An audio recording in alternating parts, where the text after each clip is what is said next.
This happened a few days ago, but I've been meaning to give you guys my take on it.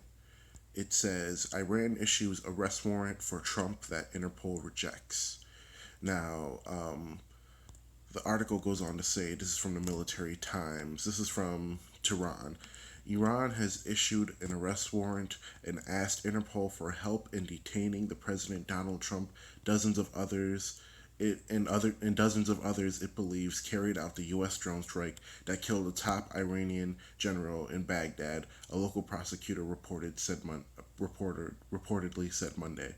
Interpol later said it wouldn't consider Iran's request, meaning Trump faces no danger of arrest. However, the charges underscore the heightened tensions between Iran and the United States since Trump unilaterally withdrew America from Tehran's nuclear deal with world powers. I think they're talking about the Iran nuclear deal. So Donald Trump, for no reason, decided to get rid of the Iran nuclear deal, even after the IAEA confirmed that Iran was following that deal to the T. So there was no reason to do this. They did it basically to rise tensions. We also remember the United States flying a drone over Iran as well. Can you imagine what would have happened if Iran flew a drone over Florida?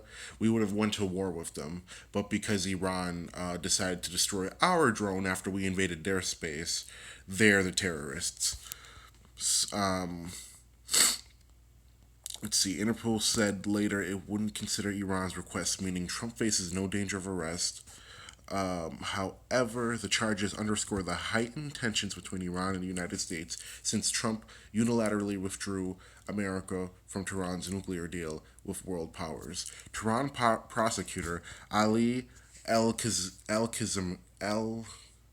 Kazimir, I think how you say that, I don't know, said Trump and 35 others whom Iran accuses of involvement in the January 3rd strike that killed General Qasem Soleimani in Baghdad face murder and terrorism charges, the state run IRNA news agency reported. So, those of you who don't remember, Qasem Soleimani was a top general for Iran, and he was in Iraq when he was killed, when he was in Iraq, he was there to reduce, he was on a peace mission to reduce Saudi and Iran tensions.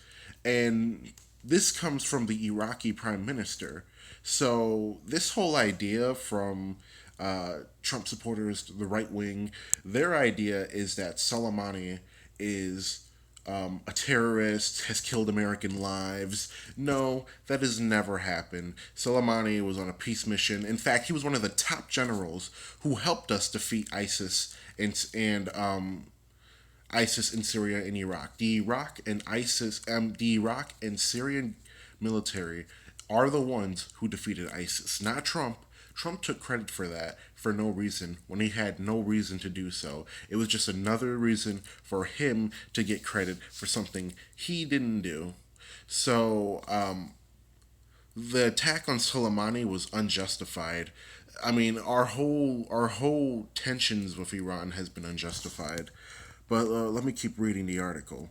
Al Kazim Al Al Shamir. I don't know how you pronounce that, but it's the prosecutor for Iran. Did not identify anyone else sought other than Trump, but stressed that Iran would continue to pursue his prosecution even after his presidency ends, which is good because Donald Trump, it's kind of funny how he goes after Iran, but we give Israel billions in foreign aid. Meanwhile, Israel is committing war crimes in Palestine, where where they are using Palestinians as human shields, which we have videographic proof of them using the teenagers too. They're using teenagers as young as 13 as human shields. And meanwhile, they are also invading Palestinian land and just committing atrocities. But then we're told that it's the Palestinians who are the ones trying to implement Sharia and kill everybody, which is insane when they're the ones being attacked. saying Iran requested a red notice be put out for Trump and the others, which represents the highest level arrest request issued by Interpol. Local authorities and people who don't know, Interpol is international law enforcement that have agreed to arrest horrible crimes around the world. So they work together to solve these issues. Local authorities generally make the arrest on behalf of the country that requests it. The notices cannot force countries to arrest or extradite suspects, but can put government leaders on the spot and limit suspects' travel. After receiving a request, Interpol meets by committee and discusses whether or not to share the information its members states. Interpol has no requirement for making any of the notices public, though some do get published on its website. Interpol later issued a statement saying its guidelines for notices forbids it from any intervention or activities of political nature. So they're saying they can't do anything because this is a political nature. Interpol would not consider requests of this nature, it said. Brian Hook, the U.S. Special Representative of Iran, dismissed the arrest warrant announcement during a news conference in Saudi Arabia on Monday. It's propaganda stunt that no one takes seriously and makes the Irans look foolish, Hook said. The U.S. killed Soleimani, who oversaw the Revolutionary Guard's expeditionary Quds Force and others in the January strike near Baghdad International Airport. It came after months of rising tensions between the two countries. Iran retaliated with a ballistic missile strike targeting American troops in Iraq. So I think what Iran is doing is more of a symbolism thing. I think they want the president to know that his war crimes, along with other U.S. president war crimes, they will no longer be tolerated. I think it's sad that we've been messing with Iran for so long.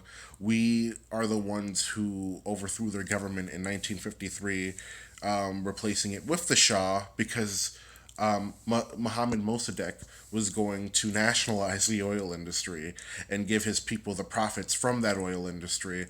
And we didn't like that, and we wanted them to sell us and the UK oil. So we toppled him, and then eventually the people in 79 got sick of the Shah, and ever since then we've been doing everything we can to mess with them. Don't get me wrong, I think Iran needs to be protecting their citizens' civil liberties much more.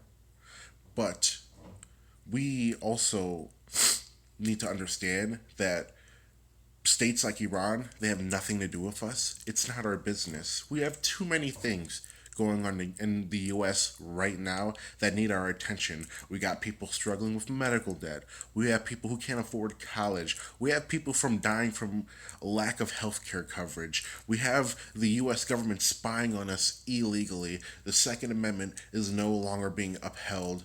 We have a lot of issues at home that we need to figure out before we can even do anything about any other countries. If you can't defend your own country, then you don't deserve it. And it's not the United States' problem to be the world police, okay? We've been the world police, and we've taken advantage of that. We say it's for democracy and freedom. You don't bomb seven countries illegally. You don't help dictatorships like Saudi Arabia fund genocides in Yemen, where over 100,000 citizens have already died. May I remind you, Saudi Arabia implements Sharia law and violates their people's human rights as well. They also execute gay people. Why are we propping 73% of the world's dictatorships, especially dictatorships like Saudi Arabia? So I think this was great. I think this is a symbolism, and I think it's them saying we are no longer just going to let your war crimes go unnoticed. So good for Iran, and I give Donald Trump an F as usual. Donald Trump is a war criminal, and he is a traitor to the United States.